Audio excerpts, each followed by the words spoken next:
Antofagasta Televisión presenta a Cristian Zamorano, Javiera Fortune, un espacio donde las voces de nuestra región analizan la política local. Esto es Radar. Hola, ¿cómo están? Bienvenidos a un nuevo programa de Radar. Les deseo una muy buena jornada y vamos a hablar a continuación de las distintas problemáticas que han estado surgiendo en relación a un recurso muy importante que tenemos en el país y también en la región, que es el cobre. Pero en el trasfondo vamos a hablar de nuestros trabajadores y para eso también invitamos justamente a quienes nos van a acompañar durante esta jornada y quienes nos van a dar su perspectiva de cómo podemos enfrentar estas tensiones que van surgiendo en las negociaciones colectivas, por ejemplo. Sí, ¿no? Y como hablamos de trabajadores, qué mejor que invitar a un representante del Partido de los Trabajadores, del Partido Trotskista. Hace rato que quería invitarlo, por lo demás, para clarificar algunos conceptos en ciencias políticas o que todo ciudadano debería manejar, ya que muchas veces se clasifica todos los zurdos o todos los derechistas en un mismo lote. En realidad uno puede ver que hay diferentes matices dentro de las diferentes coaliciones y me gustaría justamente con la invitada hoy día subrayar cuáles son los diferentes posicionamientos dentro de la izquierda. Y también tenemos un especialista en negociación colectiva, entonces yo creo que está todo listo para tener un buen programa. Sí, distintas alternativas y tenemos que conocer en profundidad qué es lo que van proponiendo. Así que vamos a saludar ya a nuestros invitados. Está junto a nosotros justamente Pablo Torres, dirigente nacional del PTR, Partido de Trabajadores Revolucionarios, y también está junto a nosotros Bernardo Cortés, consultor en Balmaceda Abogados. Estamos hablando de esta situación que está ocurriendo específicamente con el sindicato número 1 de Escondida, BHP, Minera Escondida, está presentando justamente esta situación desde el día martes, donde el sindicato número 1 ya da comienzo a su huelga legal. Respecto a esto, ¿cómo ha sido la impresión? Pero antes de eso me gustaría primero conocer un poco más del partido antes de ahondar en este tema. Sobre el PTR, entendemos que ya se estableció oficialmente, legalmente ante el servicio del CERVEL, ¿cierto? En el año 2017, pero fue fundado mucho antes.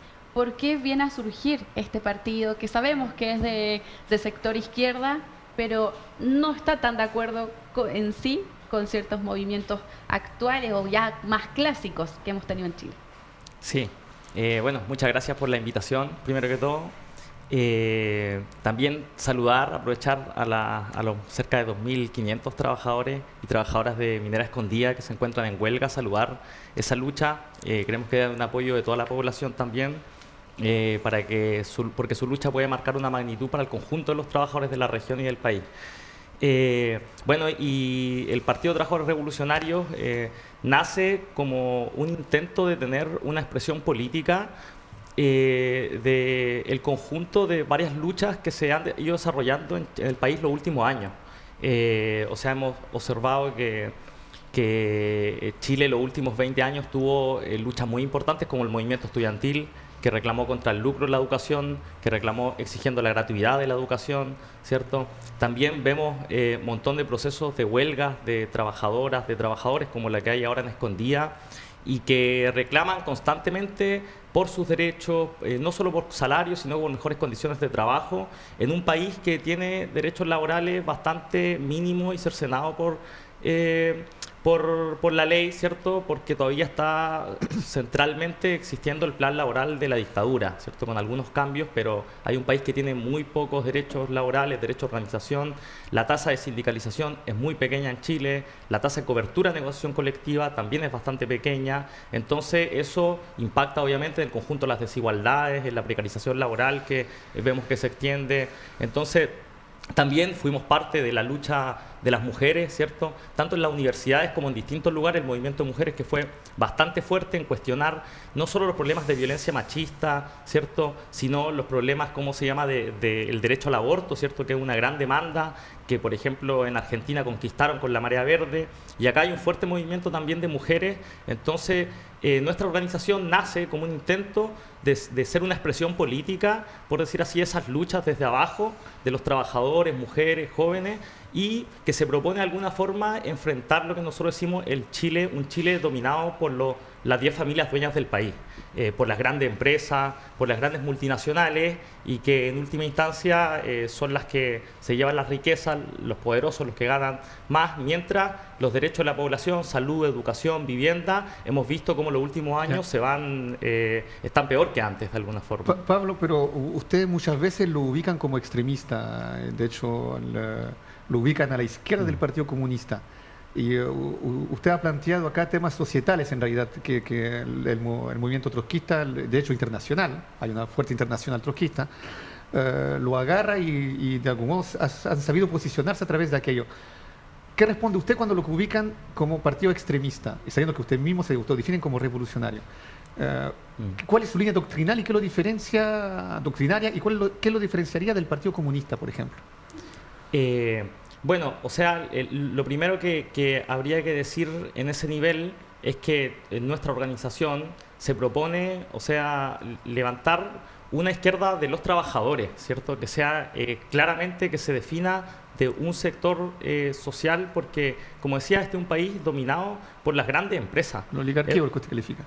Las grandes empresas, las multinacionales, el sector bancario. Acá, como digo, hay 10 familias que se le entregó el poder durante la dictadura, como es Ponce Lerú en el cobre, como son las empresas, o sea, en el litio, como son las empresas del cobre, como hoy en día vimos la privatización con los problemas de la electricidad, la sanitaria. Entonces, acá se intenta dejar como extremo, por decir así, todo el intento de cuestionar justamente un país que está al servicio de las ganancias empresariales.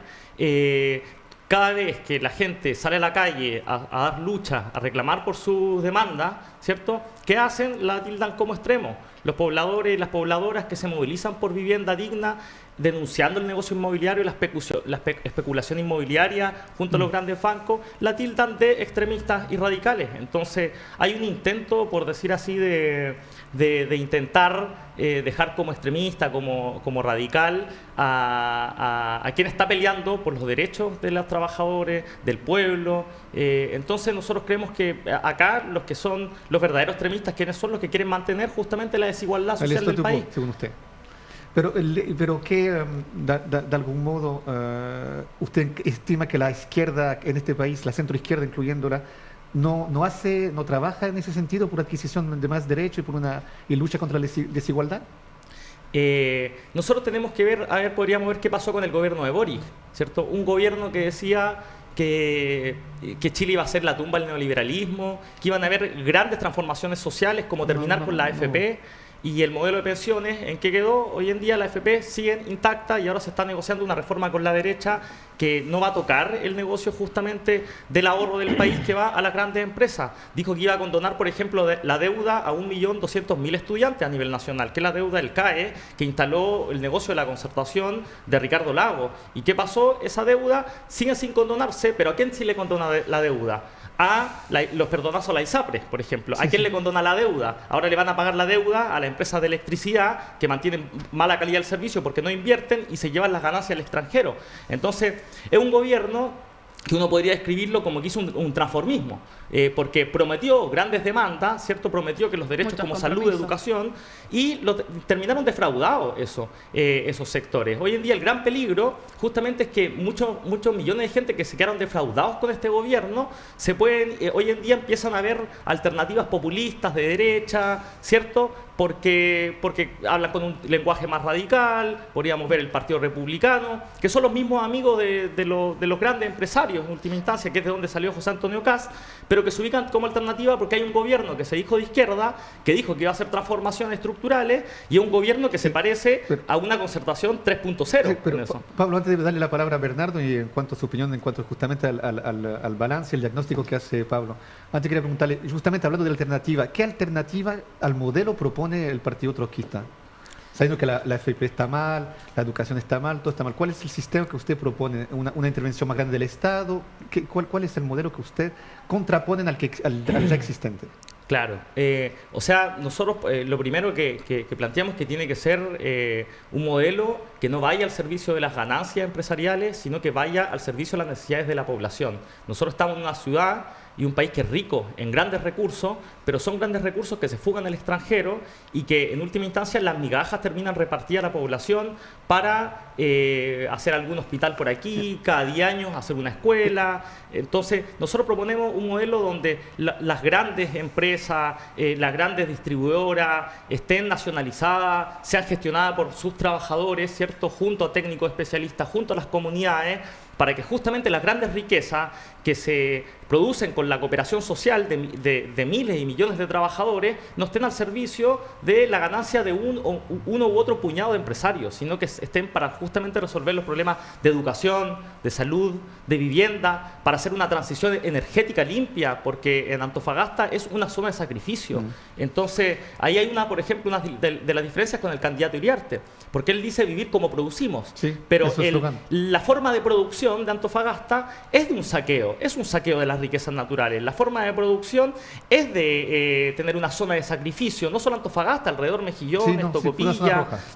Claro, es una zona roja. Entonces, no solo se trata de recursos, porque se trata de soñar también, imaginarse una Antofagasta que está al servicio de las necesidades sociales, al servicio del conjunto de la población, y para eso hay que tocar a los grandes poderosos. Y por eso nosotros decimos que hay que hacer una izquierda de verdad, que sea desde abajo, que sea de los trabajadores, que vaya contra los grandes empresarios del país, pero que no le tiemble justamente en tocar a los poderosos, y para eso se requiere una fuerza social de las movilizaciones, de las luchas. Nosotros somos una organización que reivindica las movilizaciones y las luchas que hoy en día se intentan estigmatizar como que son delincuencia, como que ahora desde el no lo vimos venir, ahora el no ha pasado nada. Entonces nosotros por eso apoyamos las movilizaciones y creemos en la autoorganización de la clase trabajadora y el pueblo, que es una alternativa justamente para que el conjunto de la economía y la producción social esté en beneficio de las grandes mayorías.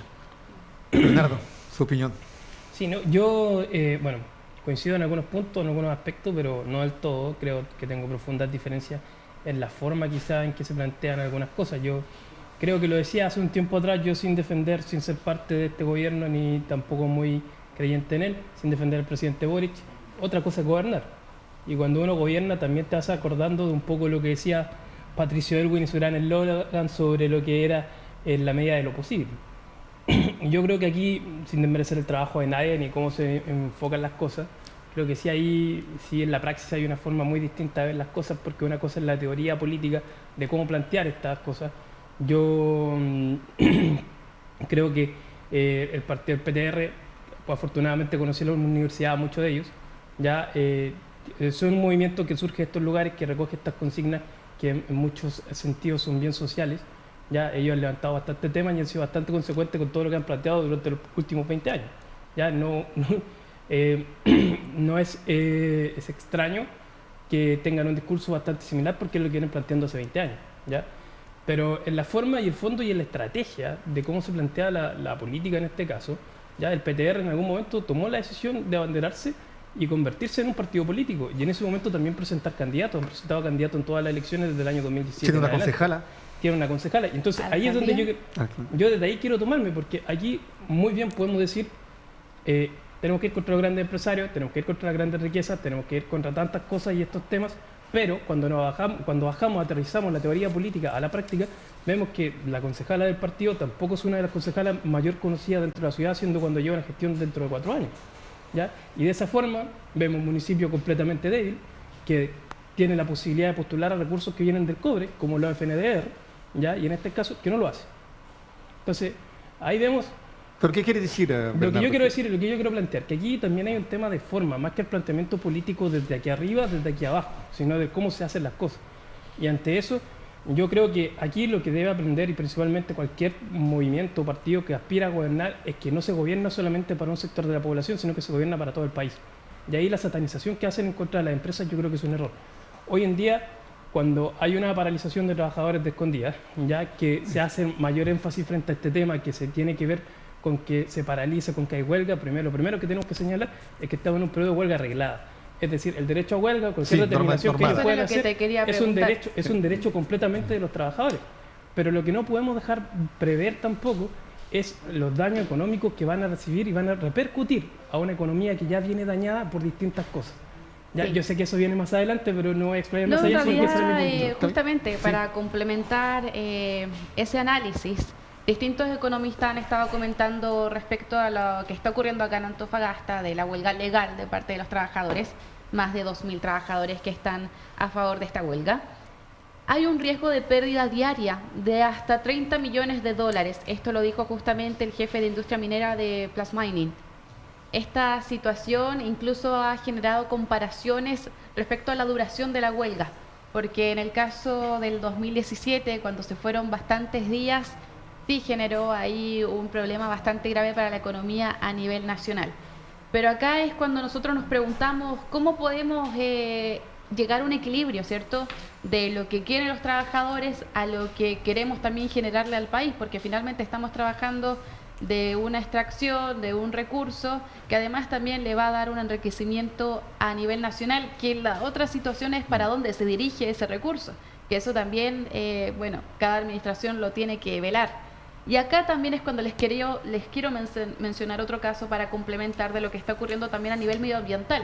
En el caso de Mantos Cooper, por ejemplo, que sabemos que no surge ahora 2024, sino que surge en 2020, cuando la concesionaria de autopistas de Antofagasta empieza a advertir de líquido bajo la carretera. Y acá es cuando empieza justamente la Superintendencia de Medio Ambiente a hacer los análisis, a hacer las revisiones, y finalmente comienza un proceso de sanción en el año 2022 a Mantos Cooper respecto a cuál es su responsabilidad, que hasta hoy en día la empresa ha rechazado No ha asumido. Tajantemente, absolutamente. sí.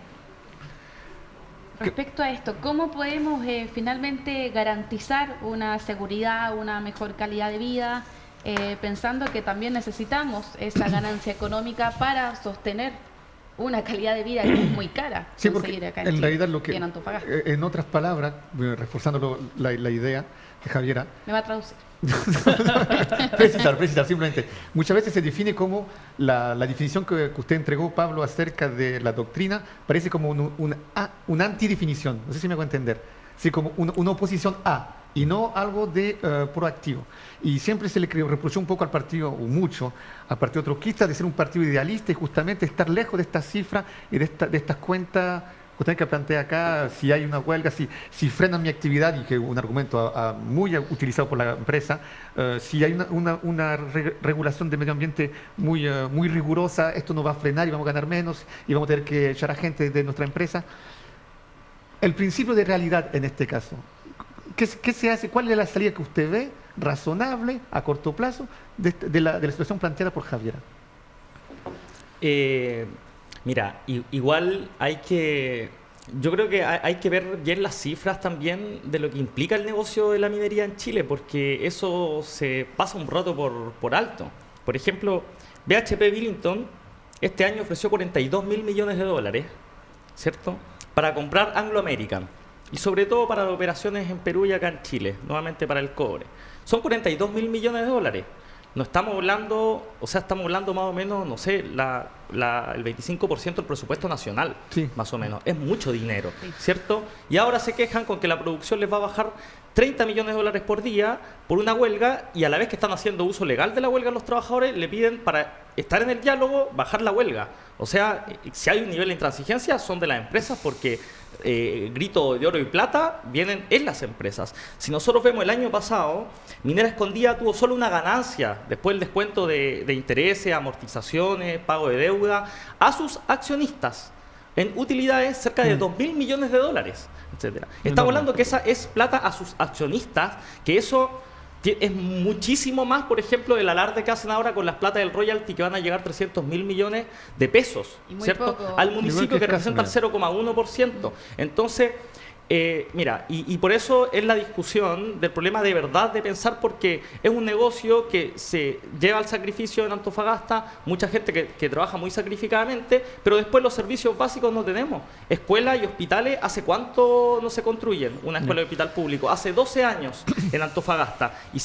Por ejemplo, Y acá tiene que ver, yo quiero defender la labor que hemos tenido desde la concejalía de Natalia Sánchez, que ha sido, yo creo, una de las pocas voces que realmente ha estado en las peleas con la gente, en los lugares de trabajo, en la calle, pero además, por ejemplo, nosotros este año presentamos una ordenanza municipal, ¿cierto?, a raíz cuando fue la lamentable muerte de la profesora Catherine Yoman, ¿cierto? Sí. Y que abrió una lucha del movimiento docente, donde, por ejemplo, nuestra candidata alcaldesa es dirigente al sindicato de profesionales y profesores de la educación, Daniela Avilés, Sí, la que candidata estuvo actual a ahí. la municipalidad. Y en nuestra ordenanza decíamos, bueno, el financiamiento basal para construcción de escuelas, para especialistas. Hay un problema, quizás lo tocaremos, pero el problema de la violencia que hay escolar, los problemas de salud mental, etcétera. ¿Y qué hay? ¿Qué dicen siempre? No hay recursos.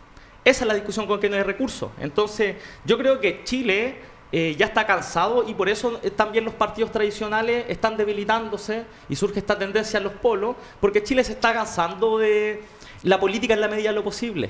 Yo creo que eso es lo que se acabó en Chile de alguna forma. La política en la medida de lo posible sigue siendo un Chile que crece para un sector, mientras nosotros vemos los salarios están estancados, los salarios reales a nivel nacional. La informalidad crece y falta empleo, y eso no es producto de las inversiones, porque Chile tiene una de las tasas a nivel competitivo más buenas del conjunto de la región. Tiene el tema impositivo. El problema de las relaciones laborales. Chile, todos los grandes capitales saben que se puede invertir en Chile porque las tasas... Sí, hay una tasa de seguridad bastante Bueno, importante. entonces son muy altas. Entonces Tasa de riesgo acá baja. es llegar y venir a hacer un negocio. Y ojo que la mayoría de estas empresas, yo quiero insistir, fueron privatizadas por la dictadura, porque el cobre era un bien público, y hoy en día el 30%, solo el 30% pertenece al Estado. Sí. Entonces, y ahí va una mayor cantidad de las inversiones. Entonces hay que cuestionar un poco más esa relación, creemos nosotros. Sí, acá Cristian va a hacer la última pregunta, la va a plantear y a la Y nos vuelta vamos, de la sí. pausa nos van a continuar respondiendo nuestros invitados.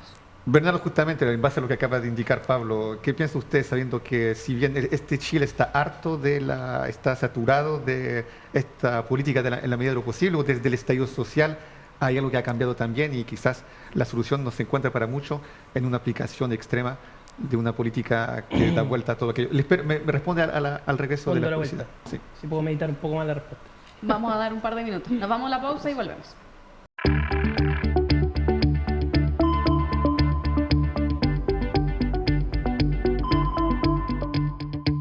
Y muy bien, ya estamos de vuelta en Radar. Vamos a dejar que Bernardo nos pueda responder acá la consulta que le realizó Cristian y continuamos también revisando más contenido sobre la contingencia que ha estado dando vueltas justamente para la región de Antofagasta e incluso a nivel nacional. Sí, un poco también para ir cerrando un tema de lo que estaba conversando con Pablo. Yo creo que aquí no podemos cerrar la alternativa de, por ejemplo, decir el financiamiento tiene que venir de cierto lugar, cierto aspecto, porque un principio económico general es que los bienes de consumo son limitados. En algún momento se van a acabar. Ya, o los mismos bienes naturales, en algún momento se van a acabar todas esas cosas y nosotros tenemos que ver cómo avanzamos. Ya el Estado que mantenemos nosotros bajo la misma Constitución y la forma de administrarlo, ya nos indican cuál es la forma en que se tiene que trabajar, por ejemplo, para construir un colegio, y si no hay gestión política en ese aspecto, no podemos culpar solamente al sector empresarial. Ya, a partir de lo mismo, y respondiendo a las mismas discusiones, y para ir cerrando con el tema de escondidas, Sí. la discusión siempre se basa en, por ejemplo, subamos el sueldo mínimo, y el sueldo mínimo en forma nominal. Ya, es decir, la CUT todo el tiempo subamos el sueldo mínimo a 600.000. Yo le invitaría a toda esa persona que hace ese tipo de análisis a, por ejemplo, a calcular en base a la inflación cuánto equivalen 500.000 pesos del 2024 y se va a dar cuenta que es exactamente el mismo sueldo mínimo que nosotros teníamos aproximadamente hace 10 años.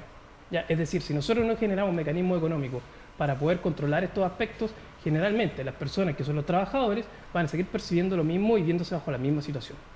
Con el tema de escondida, yo creo que aquí las empresas también tienen que entender una cosa. Y la cosa es que son una empresa privada que está haciendo uso de un bien nacional de uso público, como es una concesión minera.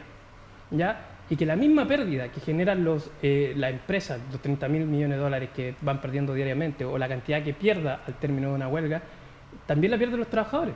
El año 2017 los trabajadores del sindicato Minera Escondida, cuando deciden utilizar la aplicación de uno de los artículos del Código del Trabajo que les permite a ellos mantenerse bajo el mismo contrato colectivo, sí, y postergarlo en 18 meses, tuvieron que solventar bajo su propio bolsillo, y si no, con préstamos que le ofrecían gestionados por el mismo sindicato de trabajadores a través de Lautaro Rosas, ya los 2-3 meses sin sueldos que tuvieron en ese periodo de huelga.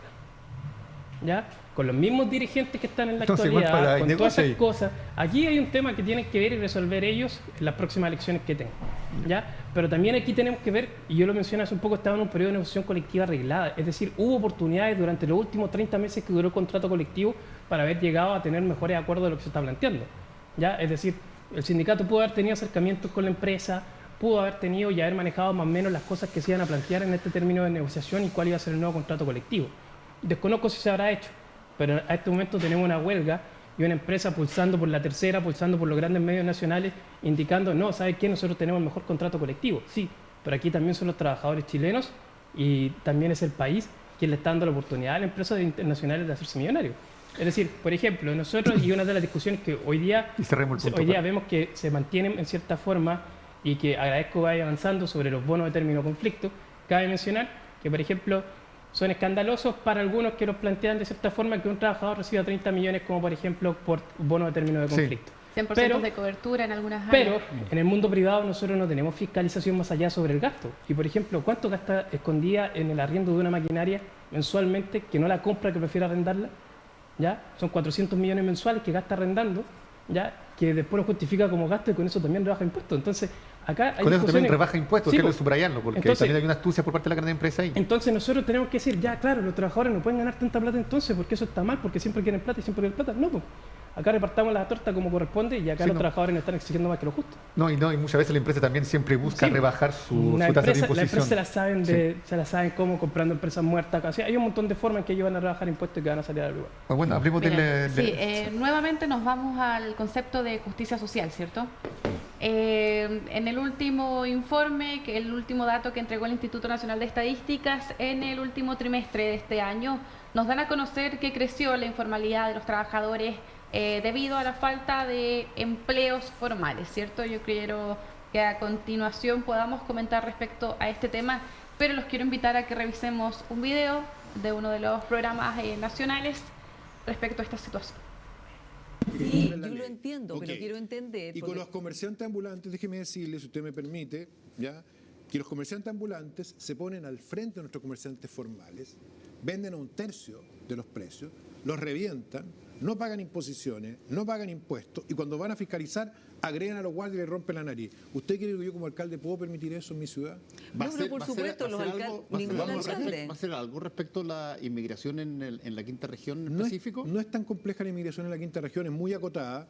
Afortunadamente, el problema que tenemos hoy día es que tenemos bandas de comercio informal organizadas, con bodegaje, con abastecimiento, que van... Empresarios, digamos. Empresarios ilegales que ganan mucha plata, van con autos del año, se estacionan en la calle del Paraíso, abren el capó, yo lo he visto, sacan sus mantitas, se ponen como un disfraz de vulnerable, un auto del año, y venden y ganan 1,5 millones, 2 millones de pesos. Y el comerciante que está al frente tiene que pagar imposiciones, leyes sociales, Iván, a propósito de eso, tiene que pagar patente. ¿Sabe lo que me dice a mí? ¿Por qué yo tengo que pagar todas estas cosas y este compadre que está al frente? ¿Y el narcotráfico, Iván? ¿Hay narcotráfico? Hay muchos que cumplen.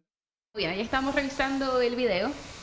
Sin duda la expansión del comercio ambulante viene a ser la solución de muchas personas que están sin trabajo y no pueden acceder a uno. Sin embargo, la proliferación de este mismo comercio ha presentado irregularidades con el comercio formal. Hay problemas, por ejemplo, en el tránsito de la vía pública debido a la instalación. La pregunta es hacia Pablo. ¿Cómo el PTR puede quizás entregarnos una propuesta, una solución a cómo darle una solución a aquellas personas que necesitan este sustento económico, pero al mismo tiempo necesitamos sí o sí regularizar este comercio que está saliéndose de control cada vez más? Claro. No, gracias por la pregunta, porque es un tema súper complejo, un tema no solo local, ¿cierto? Sino que a nivel país es muy fuerte. Y si uno ve a nivel regional, el último termómetro regional, ¿cierto? Este año dice que hay 73.859 personas de manera informal, ¿cierto? Y esas son 38.137 mujeres, ¿cierto? En su mayoría dueñas de casa, madres solteras. Y no solo eso, sino que en el caso de los jóvenes entre 15 y 24 años, son 16.000 personas informales y 9.500 jóvenes que no tienen trabajo, que no pueden acceder a trabajo. Entonces, esto es un problema nacional que se incrementó muy fuerte en los últimos años. ¿Por qué? Porque se han degradado las condiciones de vida. Eso es muy importante. Si hace pocos años se reclamaba por salud, por la lista de espera, por educación, por el tema de las pensiones, son todos problemas que no se han resuelto y que tienden a profundizar el problema del comercio Pero informal. ¿no encuentras, Pablo, que eso se agudizó posteriormente al estallido social y al periodo del COVID? Sobre todo la pandemia, mucho la pandemia, ¿cierto? Pero además hay un problema que en Chile hay un estancamiento de la economía hace más de 10 años. Y eso tiene que ver porque no hay grandes inversiones, pero no por es el problema de la permisología, de las leyes laborales que son muy rígidas. El problema es que hay una competencia a nivel internacional también de los grandes capitales, justamente por fugar y por proteger sus negocios. Voy a poner un ejemplo, hay grandes capitales que han ido a invertir sus bonos al Tesoro norteamericano, que todo el mundo sabe que no son rentables y para qué sirven justamente para resguardar su ahorro. Entonces hay mucha plata acá, bueno, tiene que ver. Incluso voy a ligarlo al problema anterior, porque el problema de la minería, o sea, algo que yo creo que nosotros creemos que debe empezar a discutirse, el problema de la nacionalización de las grandes empresas estratégicas, y que tengan una nueva gestión que no sea una gestión empresarial como la de Codelco, por ejemplo, o las empresas estatales que muchas veces arruinan. ¿Pero por qué? Porque esto podría traer distintos tipos de medidas. Por ejemplo, acá en Antofagasta nos ha pensado con la apertura de un nuevo turno. Y un nuevo turno, ¿cómo se llama? Podría abrir miles de puestos de trabajo. Por ejemplo, miles de puestos de trabajo. Pero regresemos al comercio informal. Por eso, reducir la jornada laboral de los propios trabajadores mineros, ¿cierto? Y se podrían mantener los salarios. Pero ¿cuál es el problema? Afecta las ganancias y la utilidad de la empresa. Por ejemplo, ahí hay una medida de fondo, porque, claro, hay que regularizar a las familias que tienen comercio informal, ¿cierto? Acá no estamos hablando, por ejemplo, de las grandes empresas que extienden el comercio el comercio desde su empresa ambulante. Estamos hablando que hay muchas familias que no tienen capacidad de tener un empleo. La precarización laboral es muy grande, entonces hay que regularizar eso. Ahora, lo que indica Pablo, para simplificar, más trabajo en la minería reduciría por rebote el comercio informal, la gente participe en el comercio pero informal. Para eso, por ejemplo, habría que abrir un nuevo turno, habría que repartir las horas de trabajo, por ejemplo, habría que haber un plan de horas de trabajo entre ocupados y desocupados para resolver un problema local. Eso, por ejemplo, la gente en la minería, algo que de repente se dice poco... ¿A quién corresponde intervenir ahí para implementar esa medida? ¿A una concejala o más bien a un diputado o a un alcalde, a un gobernador? ¿Quién puede jugar un rol ahí? Es que es un problema país, eso es lo que quiero decir, que si nosotros, o sea, yo creo que hay muchas también medidas populistas en la discusión de las elecciones municipales, como porque el se ve Puduje, por ejemplo.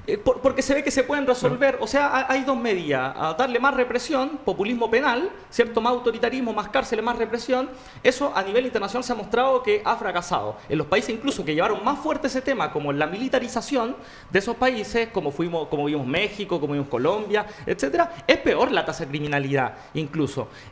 Aumentan peor los problemas. Entonces, hoy en día hay una salida que quiere hacer eso y después no hay salidas de fondo. Si tienen que haber salidas de fondo frente al problema ocupacional. Pero entonces, para resumir y darle la palabra a Bernardo, la solución, en pocas palabras, para el comercio ambulante. Regularizar, ¿cierto? Nacionalizar la gran minería y abrir nuevos cupos de trabajo, abriendo un nuevo turno, repartiendo las horas de trabajo entre ocupados y desocupados, porque ahí hay una fuente, ¿cierto?, para crear empleo. No, empleo, sí. Bernardo. Bueno, primero de todo indicar que no estoy de acuerdo ni con Iván Puduje ni tanto con Pablo, porque encuentro que hay cosas que se toman con mucha liviandad. Ya hay que profundizar un poco más allá y no podemos centralizar todas las discusiones y decisiones económicas con la solución de la minería.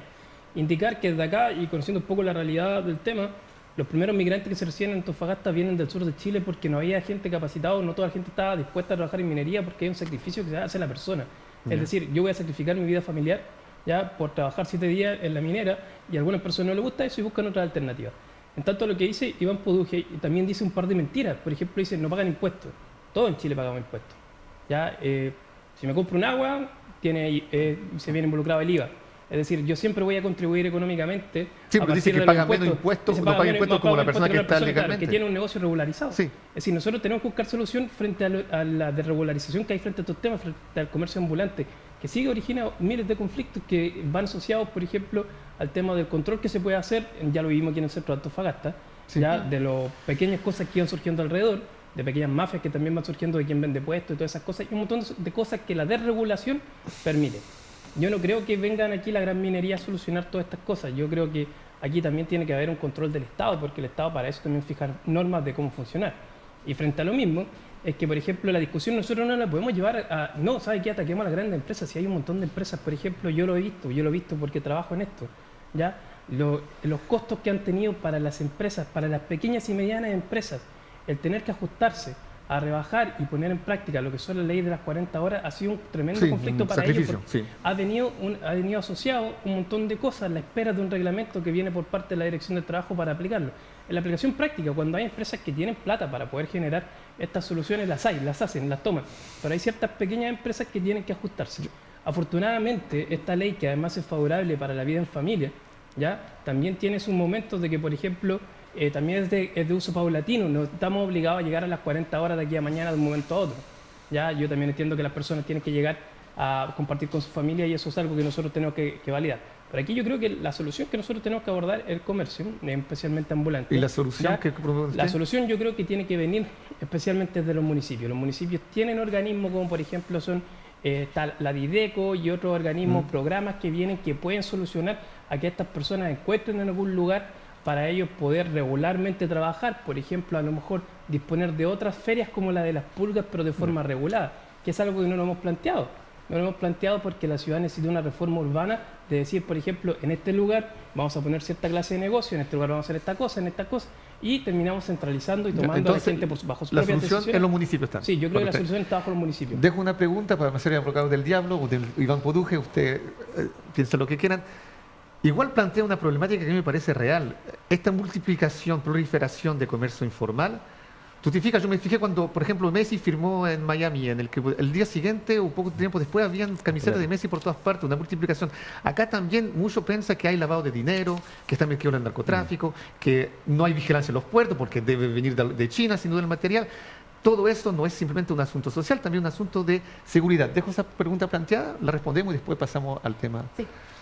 Vámonos a la pausa. Realmente una conversación bastante intensa, pero realmente son temas que tenemos que abordar y que siempre hemos querido tener que solucionar.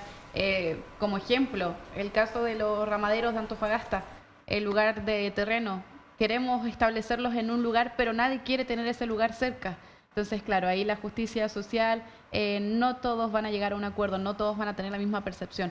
Vámonos a la pausa y a la vuelta continuamos cerrando este tema y también quiero hablar de algo también súper fundamental que tiene que ver con la violencia que tenemos acá en la ciudad. Hemos tenido varios casos recientes que vamos a comentar.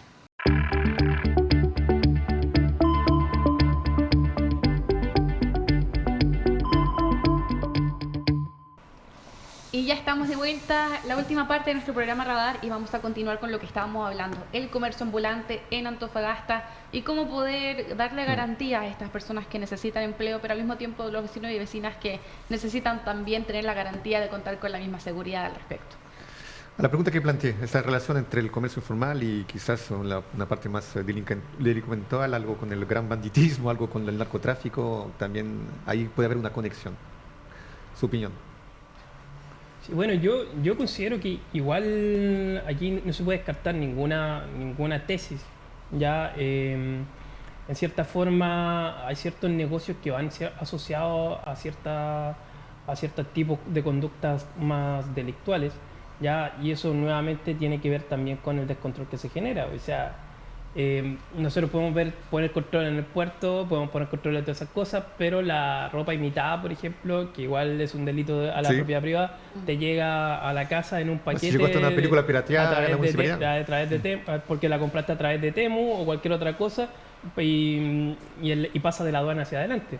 Así como también se ha visto en otros casos, por ejemplo, con el tema de las armas, con el tema de drogas que han habido. Eso tiene que ver con un proceso de desregularización, puesto que este nuevo mecanismo de compra que va ofreciendo el mercado, ya el Estado siempre va a llegar tarde. Pero entonces, Fernando, ¿cuál es la conexión y cuál es la solución? Para ir a hablar de la solución, yo sigo insistiendo que va a ser el control político que nosotros podamos hacer frente al tema. Yo creo que acá tiene que salir a fiscalizar más el Servicio de Supuesto Interno, tiene que salir a fiscalizar más la Dirección del Trabajo. Uno se va encontrando, por ejemplo... Delegación presidencial también. La delegación presidencial, todos los mecanismos tienen que salir a fiscalizar porque se van a ir encontrando desde que, por ejemplo, nosotros hablamos mucho del tema de la precarización laboral y, por ejemplo, donde más vamos a encontrar precarización laboral y problemas con los derechos laborales van a ser, por ejemplo, en los negocios de barrio, por ejemplo, donde la mayoría hay muchos extranjeros, por ejemplo, que los tienen trabajando sin contrato, que no les pagan ningún derecho, que no tienen derecho a tomarse vacaciones, que no tienen ningún derecho laboral básico. Ya. Ok, más control, más fiscalización. Más control, más fiscalización. Para eso existe el Estado, para eso también tenemos a la policía, para eso también tenemos acá organismos creados para fiscalizar para tal efecto. Pablo. Sí, no, es un tema bien complejo. Yo creo que en esto no hay medidas simples ni fáciles. Y también algo que hay que pensar es ligado al problema de narcotráfico, que metiendo seguridad, es cuáles son los vínculos también o los vínculos orgánicos que uno podría pensar entre el poder político y esto, porque muchas veces muchas veces se va, por decir así, al delincuente chico, ¿cierto? O al microtraficante. Ojo que muchas veces, por esto que decía del empleo juvenil, muchas veces son soldados que les llaman, son niños chicos, muchas veces que incluso están eximidos de responsabilidad penal, entonces los contratan. Entonces hay que seguir, por ejemplo, la huella del dinero. Y la huella del dinero, eso, o sea, uno puede decir más fiscalización de servicios puestos internos, pero el problema del secreto bancario no se ha levantado. La apertura de los libros de contabilidad acá debería ser una medida básica de control de los trabajadores de las grandes empresas. Nosotros acá tuvimos hace 3, 4 años atrás, el caso de un encargado de la delegación presidencial del gobierno de Piñera, que encargado de los drones, que era parte de una banda. Han salido casos de jueces. Entonces, el problema, lo que no se está viendo también, es la persecución a los grandes, a los grandes empresarios de las cadenas narco, por ejemplo. ¿Cómo le pregunta a Bernardo la solución a corto plazo? ¿Cuál ve usted? Claro, ¿Cuál ve una medida? Es que por eso no hay como sola una solución a largo plazo, es un conjunto, y por eso también es importante la discusión que teníamos con la minería, porque hay problemas que no los va a resolver. Hay un montón de niños que no tienen posibilidad de trabajar, o que si trabajan en un McDonald's, ganan 1.000 pesos la hora, y por tanto es profundamente precario. Si no se resuelven esos problemas, hoy en día es muy difícil que siga creciendo los problemas de criminalidad. Entonces, yo alerto un poco contra estas medidas, porque hay elecciones y todos salen a hacer esta medida, resuelve el problema. Es populismo penal, le llamo yo, y ese populismo penal incluso es una teoría filosófica del derecho. Claro, justamente porque son medidas que enganchan a la población como recetas fáciles, pero que no resuelven los problemas de fondo. Seguimos con otra problemática que no se ha resuelto acá en Antofagasta. Ya no podemos hablar de casos aislados de violencia en la ciudad. Hemos tenido situaciones como una agresión a un joven, un estudiante fuera de su establecimiento educacional por parte de los mismos compañeros de clase. Hemos visto otro caso de una reconocida animalista de Antofagasta, Luce Chanes, quien también fue golpeada en una tienda comercial por los mismos guardias de esa tienda. Hemos visto situaciones donde los conductores, en vez de pegar un bocinazo, saca un arma y le pega un par de disparos a un minibús porque estaba molesto. Este tipo de situaciones realmente no nos deja tranquilos como vecinos y como vecinas. Entonces yo acá también le quiero preguntar hacia Pablo, tampoco la solución a todas las problemáticas que nos planteamos, pero quizás sí alguna política pública o alguna medida, algún programa comunitario que ustedes como partido han intentado impulsar o plantear para que se aplique, y por qué vendría a ser una posible solución. ¿Y si hace el mismo diagnóstico que nosotros? Sí, mira, o sea, yo comparto que hay un problema que uno podría decir que es una cierta descomposición social que empieza a haber en la ciudad y en el país. Sí. Claro, hay una desintegración social, digo, por causa... Descivilización es llamada. Claro, por causa muy profunda. Y eso también es algo que no solo... Porque de repente nos quedamos en la política chica, es un fenómeno mundial igual que está pasando. Digo, el problema de las crisis de los grandes partidos, del aumento de los extremos, del aumento de las violencias. Sí. Es un problema a nivel internacional. En un sentido. Acá, ¿cómo se llama? Es muy fuerte, ¿cierto? Por todos los problemas tanto de la ola migratoria que han habido en otros países, como los problemas, insisto, los problemas de salario, la precarización laboral, el problema del estrés. Y voy a incluso decir otras cosas, porque en el caso, por ejemplo, en la escuela, a nosotros, muchas profesoras y profesoras, porque nosotros, por ejemplo, en la lista de candidaturas hay 3 profesoras, entonces que conocen y saben lo que son las aulas. Y en las aulas que hay hacinamiento, ¿cierto? Es la aula y es las propias casas de las familias. Muchas veces dicen que las peleas vienen porque los niños no tienen lugares recreativos, porque están hacinados, justamente. Hay problemas, no tienen canchas para jugar.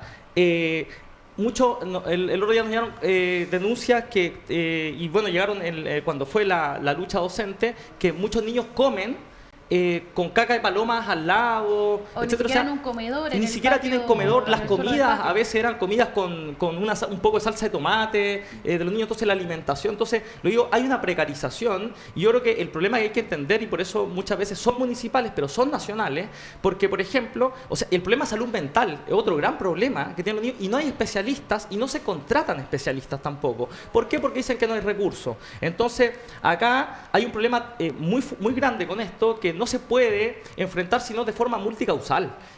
Para eso tiene que haber, por ejemplo, más escuelas, tiene que haber contratación. Ya, pero Pablo, se necesita entonces una estrategia electoral para tener más electos para poder implementar los cambios. Claro, se necesita justamente dentro de una estrategia general. Por ejemplo, nosotros una de las pero ustedes, cosas... los trotskistas, tienen esa estrategia, da la impresión que van Sí. a por todos los cupos, ¿o no?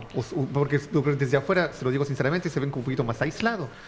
Es que, o sea, hay un intento igual de dejar ideas que vayan, por decir así, contra el orden normal. Marcando una pauta. Claro, la intentan dejar afuera, pero bueno, eso es un intento que hace mucho tiempo desarrollan para beneficiar a los grandes partidos. Y ahora hay una campaña para beneficiar a los grandes partidos porque supuestamente el orden va a venir de los grandes partidos. Porque de los un sistema 30 de partido, años. un sistema democrático Claro, de partido. pero por eso, entonces hay que luchar. Por ejemplo, nosotros planteamos ahora que tiene que haber un plan de emergencia inmediato de financiamiento público. ¿Para qué cosa? Para la construcción de escuelas. Porque muchos de los niños que sufren la violencia y que están en el círculo de la violencia, hay un problema de las escuelas para contratar profesionales, para tener buena alimentación en los liceos con producto. Entonces, para contratar especialistas en salud mental. Ese era un plan del gobierno, por ejemplo, que quedó al debe. Pablo, y lo de la persona, la mujer que sufrió la paliza, realmente de una brutalidad. Una brutalidad. Sin nombre, impactante.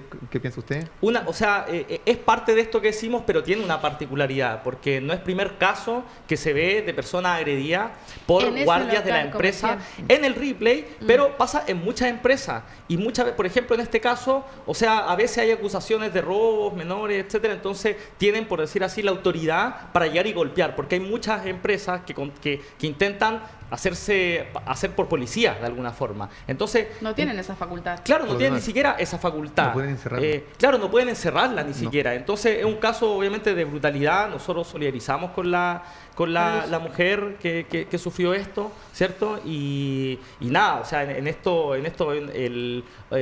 yo creo que por eso insisto que acá hay un problema que son multicausales, ¿cierto? Hay un problema y yo hago un llamado también a la comunidad un poco de que no confíen en estas recetas fáciles que le dicen. Entonces, mira, con más represión y mano dura se va a acabar el problema de la delincuencia y la seguridad, porque es falso.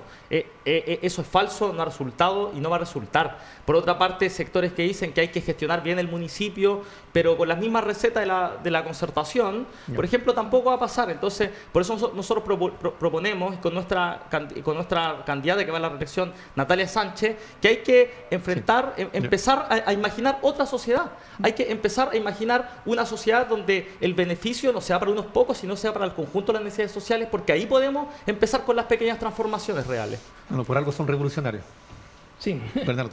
Bueno, yo creo que va a ser un poco más revolucionario con lo que voy a plantear porque estoy en parte y en gran medida de acuerdo con muchas de las cosas que plantea Pablo.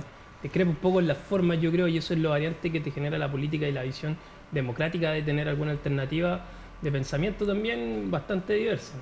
Pero yo creo que aquí lo que nosotros tenemos que hacer énfasis es a la cultura de la violencia y también a la narcocultura que se ha insertado mucho en la población. No creo que venga a partir de la migración, sino que también creo que viene a partir de un fenómeno como son las redes sociales y de cómo también se le ha dado cierta cabida a ciertos personajes para, a partir de esto, ir incentivando a los menores mira, que quiero se ejemplificar algo con lo que tú dices de la narcocultura, porque yo pasé hace poco ante la tienda esa y me sorprendió mucho que los guardias ocupan hoy día, está la moda de ocupar como unas capuchas que simplemente Claro. se ve esta parte de... Sí, ¿para qué? Si no entiendo. Sí, eso es, de algún modo, un estigmata de la narcocultura. Claro. Sí. Y a partir de eso yo creo que aquí la verdadera discusión que nosotros tenemos que tener, ya hay una discusión fuerte, y es que, por ejemplo, nosotros hay un trasfondo detrás de cómo va funcionando también la política criminal en Chile, la fiscalía y todas esas cosas, como por ejemplo con el robo de vehículos. En la Corte de Apelaciones de Antofagasta es una de las cortes que tiene mayor rigidez con las prisiones preventivas ante los robos de vehículos como delito. ¿Ya? ¿Por qué motivo? Porque el robo de vehículos viene con otro móvil, que son los vehículos que son traspasados a través de la frontera y estos se intercambian por drogas. Es decir, nosotros vamos a encontrar que a partir de un delito vamos a encontrar un montón de subespecies. Sí, una cadena. Porque esa cadena, aparte de intercambio de drogas, también te la van a intercambiar por armas. Un canje de delitos. Hay canje por armas, hay canje por drogas, hay un montón de cosas. Entonces, nosotros, ¿cómo vamos a poder controlar esto? Yo no creo que se controle a partir del levantamiento del secreto bancario, porque la mayoría de la compra de droga viene en efectivo. Entonces, más allá... Entonces debe haber una ola represiva, y tampoco tan represiva. Yo creo que la batalla contra la droga, en la forma que se ha planteado en Chile en los últimos 50 años y en el mundo, ya va en una total pérdida. Yo creo que perdimos la lucha contra el narcotráfico y la única solución que nos queda es que venga el Estado, se dé una discusión seria en la materia, despenalicemos las drogas, porque acá se está penalizado el consumo de las drogas. Ya esa es una discusión que en el mundo liberal se ha planteado durante mucho tiempo. Concluya con y eso. A partir de eso, para terminar, que me están apurando, ya... Con esto, venga el Estado y se haga cargo de las personas que tienen un problema que es de salud mental, que tiene y guarda relación con el consumo de drogas como un problema de salud mental y más no como un problema punitivo, porque terminamos llenando las cárceles que no dan más abasto de personas que consumen, que terminan delinquiendo por un montón de cosas y no atacamos el problema de origen. Si nosotros atacamos el problema de origen, con todas estas cosas vamos a darnos cuenta que vamos a solucionar un montón de temas con la violencia. Yo creo que la violencia no se justifica bajo ningún medio y eso es lo que tenemos que solucionar de verdad. Pero no lo vamos a solucionar con discusiones que ya tuvimos en los 90. El niño hoy día ve a Don Graff que te decía no consumas drogas y se va a reír, simplemente. Hoy día la solución es más seria. Hay que ir un poco más allá y nuestros líderes parlamentarios tienen que plantear esa opción. Antes de cerrar el tema, también quisiera subrayar, que no se mencionó todo el carácter preventivo, pero que para un otro programa hay que hablar. Yo creo que no olvidó de mencionarlo, pero por ejemplo el deporte y la prevención antes que la persona llegue al consumo, yo creo que también ahí merecería un análisis un poquito más profundo. Y ahí se pueden dar un tema, por ejemplo, en los colegios, la cantidad y ahí también podemos hablar de la minería. La cantidad de horas que están los niños en el colegio, por ejemplo, encerrado, sin poder hacer actividad física. De cómo nosotros planteamos la educación. Chile merece... Pero hagamos otro programa. Es que sin duda eso viene a ser una de las principales respuestas a la problemática que estamos hablando. Realmente ambos dieron ciertas reflexiones bastante intensas, que sí, hay algunas cosas que toman mucho sentido pensando en las problemáticas que tenemos actualmente. Les voy a dar un minuto a cada uno. Pero un minuto. Un minuto, voy a activar mi cronómetro para que me puedan concluir finalmente. Bueno, y en el caso de Pablo también que me comente un poco sobre lo que piensa, sobre todo también una candidatura a alcaldía de parte de PTR. Sí, bueno, muchas gracias nuevamente por la invitación. Estado muy bueno el debate y llamar a la población que conozcan las candidaturas del Partido de Trabajadores Revolucionarios. Daniela Vilés a la alcaldía, profesora, es del Sindicato de Profesionales y Profesores de la Educación, ha estado en la calle luchando siempre por la defensa de la educación pública. Ella es profesora del Liceo Patricio Cariola.